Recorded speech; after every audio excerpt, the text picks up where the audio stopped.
സാധാരണയായി നമ്മുടെ ഒ പിയിൽ വരുന്ന പേഷ്യൻസിൻ്റെ സംശയമാണ് മുട്ടുവേദനയ്ക്ക് PRP ഇഞ്ചക്ഷൻ ഫലപ്രദമാണോ, എത്ര പ്രാവശ്യം PRP ഇഞ്ചക്ഷൻ എടുക്കണം, ആർക്കൊക്കെ PRP ഇഞ്ചക്ഷൻ കൊണ്ട് ഫലം കിട്ടും. അപ്പോൾ എന്താണ് പ്ലേറ്റ്ലെറ്റ് റിച്ച് പ്ലാസ്മ തെറാപ്പി അഥവാ റീജനറേറ്റീവ് മെഡിസിൻ? നമ്മുടെ തന്നെ ബ്ലഡിൽ നിന്ന് ശരീരത്തിൽ നിന്ന് ബ്ലഡ് എടുത്തതിന് ശേഷം അത് സെൻട്രിഫ്യൂജ് ചെയ്ത് പ്ലേറ്റ്ലെറ്റ് റിച്ച് പ്ലാസ്മ സെലക്ട് ചെയ്ത് നമ്മുടെ തന്നെ മുട്ടിലേക്ക് ഇഞ്ചെക്റ്റ് ചെയ്യുന്ന പ്രക്രിയയാണ് നമ്മൾ പ്ലേറ്റ്ലെറ്റ് റിച്ച് പ്ലാസ്മ തെറാപ്പി എന്ന് പറയുന്നത്. മുട്ടിനകത്ത് PRP 1-2 ആഴ്ചയ്ക്കുള്ളിൽ ഗ്രോത്ത് ഫാക്ടേഴ്സിനെ റിലീസ് ചെയ്യുകയും അത് കേടുവന്ന കാർട്ടിലേജിനെ റീജനറേറ്റ് ചെയ്യാൻ സഹായിക്കുകയും ചെയ്യുന്നു. പ്രധാനമായും തുടക്ക സ്റ്റേജുകളിൽ സ്റ്റേജ് 1 അല്ലെങ്കിൽ സ്റ്റേജ് 2 ഓസ്റ്റിയോആർത്രൈറ്റിസ് അല്ലെങ്കിൽ എല്ല് തേയ്മാനത്തിലാണ് ഇതിന് പ്രധാനമായും നല്ല റിസൾട്ട് കിട്ടുന്നത്. എത്ര പ്രാവശ്യം നമുക്ക് PRP ഇഞ്ചക്ഷൻ എടുക്കണം?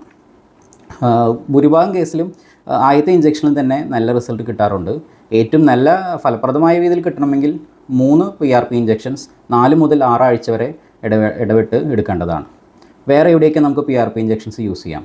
ഉപ്പുറ്റി വേദന അല്ലെങ്കിൽ പ്ലാന്റർ ഫേഷ്യാറ്റിസ്, കുതിഞ്ഞരമ്പ് വേദന അല്ലെങ്കിൽ അക്ലീസ് ടെൻഡിനൈറ്റിസ്, കൈമുട്ട് വേദന അല്ലെങ്കിൽ tennis elbow, muscle injuries, ligament injuries, ഇവിടെയൊക്കെ നമുക്ക് PRP ഇഞ്ചക്ഷൻ ഫലപ്രദമായി ഉപയോഗിക്കാവുന്നതാണ്. PRP ഇഞ്ചക്ഷൻ വളരെ ചുരുങ്ങിയ ചെലവിൽ ബിലീവേഴ്സ് NCH മെഡിസിറ്റി മാളയിൽ ലഭ്യമാണ്.